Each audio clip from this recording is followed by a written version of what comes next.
Everyone wants a supportive and loyal partner, but no one is willing to take the necessary steps to actually find this kind of partner. Let me explain. So everyone, my past self included, would always just settle.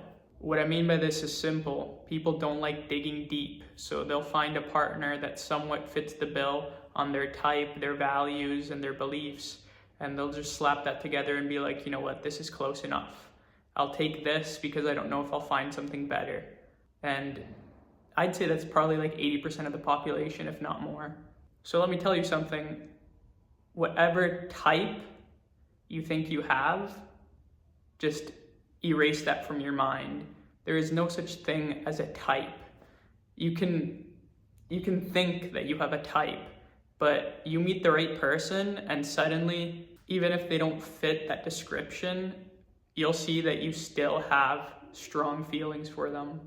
And even till this day, the more women I talk to, the more I realize that the type I had built in my head was just something I was basing off of superficial things, just like preferred hair color, preferred cup sizes, and other sexual things, which I later came to realize that none of that mattered. When you find a person that you click with, somebody that shares your values and your beliefs and has a similar way of life, suddenly all of your beliefs about who your type was just vanish. And you're like, wow, I really just made that shit up just because I was too scared to actually find this type of person that didn't fit the description I had made up. Let me give you an example. So I would always pursue older women because I always perceived them as being more mature. And statistically speaking, the older you are, the more mature you should be. But that's the thing, should be doesn't mean are or is. And the thing is, I wasn't giving younger girls the opportunity to actually go out because I just always assumed they would be immature. But guess what? I finally decided to give way to talking to younger girls, and I realized that age really did not matter because you could find somebody that's 1, 2, 3 years younger than you, and they are much more mature than someone, say, 5 years older than you. The thing is, it's all about finding the right person, somebody that had character development in their lives, somebody that actually had to get their shit together. So age is not going to matter because you could have a 30-year-old that just hasn't experienced anything in life and is just living with his parents, and you are assuming that he's mature because he has a job and he has money, but realistically speaking, he literally has nothing under control. He probably doesn't even know how to do his own laundry. But whatever, I'm not going to keep ranting on about this. So now you're probably wondering, well, how the hell do I find that person that's going to be loyal and supportive and is also somebody I would like? Well, this is actually really simple. All you have to do is just be vulnerable and honest. Truth is, when you start being vulnerable and honest with females or males, if you're a girl watching this, a lot of people are going to be turned off by you, and a lot of people are actually not going to want to be in a relationship with you. I can give you guys so many examples. Say I take a girl out on a date. I start by opening up about my beliefs and my values. Obviously, I don't push them on anyone. I'm just bringing in life story examples of stuff that's happened to me, why I think this way, why I think this way is healthy, or why I've come to these conclusions. And I want their opinion, their values, and their beliefs, and I want to see if they align. And one thing you'll notice is most of the time when you have a deep conversation like this with someone that's immature, they're just gonna be like, what the fuck is wrong with this dude? And they're probably already thinking, oh, I want to go home, I don't want to talk with this person, I was just expecting a fun time. And that's the single best thing that could possibly ever happen to you. You're probably thinking I'm crazy. How could being rejected be the best thing to happen to you? Well, you just saved so much time and effort. Say you pretended you were some tough guy. You were putting up the mysterious act, using some pickup artistry tricks to get that girl and make her think you're someone you're not. Great. You pull the girl, you get into a relationship with her, and the relationship sucks. She starts to lose interest in you because you're nothing like how you perceived yourself to be during those initial dates. You also don't really like her because you realize she has nothing to offer other than her sexual attraction. And you just wasted days, maybe months of time and effort on somebody that was not worth it at all. Now imagine on that first date, you had just started getting serious and talking about stuff that's actually going to take you long-term into a relationship. And suddenly the girl's interested, she's listening, she shares her values and beliefs. They somewhat align with you. You guys see that you both have strong and positive beliefs. And suddenly you're like, okay, I can work with this. And then you keep doing it. You get into deeper talks. You talk about things that actually matter, not stupid things like your favorite shows or whatever. And you'll see, you'll actually find a partner that is trying to look for a committed relationship.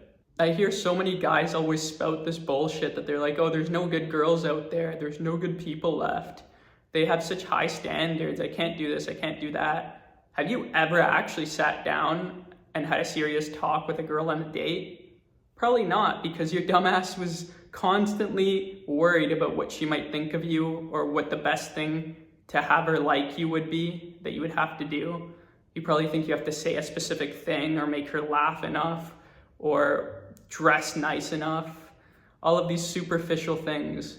But if a girl likes you for you, is because you're showing that you to the person. This can even be as simple as texting the person. Everyone likes to play these stupid little games which only work on like traumatized women or males that just seek attention. You don't have to wait 3 hours to reply to a text message. You best believe if I am interested in a girl and I am on my phone and she texts me, I'm going to reply to her. And I expect her to reply to me too after I've replied, because she is clearly on her phone as well. Unless something comes up and she has something to do, that's perfectly fine. I'm not saying you have to be clingy or do any like crazy stuff to make the person know that you like them. But I'm just saying most people have come up with these stupid rules that they set for relationships that should not exist. If I am busy, I'm not on my phone, I'm not replying. If I am on my phone, I am replying. I don't need to trick her into thinking that I am busy. I am not trying to be wanted. I have other shit going on and I will not reply. If I don't have other shit going on, I will reply. Like, it really doesn't get any simpler than that. And this is why most of your relationships are failing. They're so performance-based, and performance-based relationships don't last. So remember this, next time you get into a relationship, really think to yourself, maybe come back to this video and be like, wow, that guy wasn't just spouting nonsense, he actually knew what he was talking about.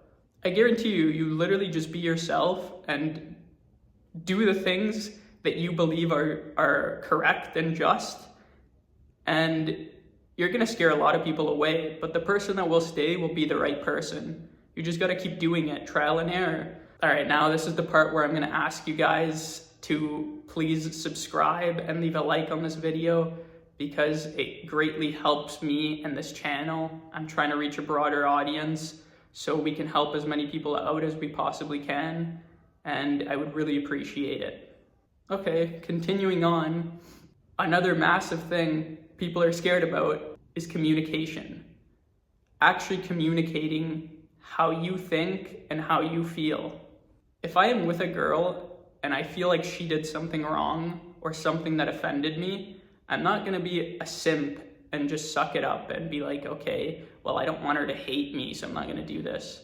No, I'm going to preferably tell her when it's just me and her one-on-one, but I'm going to communicate that I did not like what she did there, and this is how I think it should be done. And I expect the exact same thing back. I want her to treat me the exact same way. If I do something she thinks is stupid or she doesn't like, I want her to talk to me about it. And I'm not gonna be like all angry and upset that she's like, oh, she doesn't like this trait about me. No, I'm going to discuss about it with her, see her take on it, see if I agree. And if I agree, I'm gonna fix that. And I'm gonna be like, thank you for pointing that out. That is something I had to work on. And so many people in relationships are scared of the communication part because they think that that's when the relationship will fail. But that's exactly why it's failing. It's because you lack communication. Tell these small things. The small things add up. She doesn't say thank you when you buy something for her. Tell her. Everything matters in a relationship. You apply all these things I taught you, and I promise you, you just keep talking to more and more girls, you're gonna find the right person. And if you don't, well, you're doing something wrong, because it works. This is literally the only way to find the right person for you. To summarize this up, really, if you want a better partner, you need to become a better partner. You have to work on yourself. You attract what you are. So if you're a shitty person, you're gonna attract a shitty person. If you have shitty values and beliefs, you're gonna attract a person with shitty values and beliefs. Once you become that guy or that girl that has positive values and beliefs, loves themselves, takes care of themselves, takes care of the people around them, guess what? You're gonna be attracting more of those kinds of people. It might not be right away. You might talk to a girl that's actually just horrible and a terrible human being, and you're wondering, how did you attract this person? It still happens, but you're gonna have less of those. So that's why I say it's important to talk to multiple women. That way you can really get a feel for who's good and who's not. And I'm telling you, most of the time, you're just gonna know right off the bat on the first date. And once you find those people, do not let that opportunity pass, because people like us are hard to find. Anyways, that about wraps up the video. I hope you enjoyed it. If you did, please consider subscribing. As I said before, it really helps my channel. Best of luck out there. I'm confident you will find the right person for you. If you're already watching this video, there's a good chance that you're on the right path. And as always, make sure to make yourself a priority.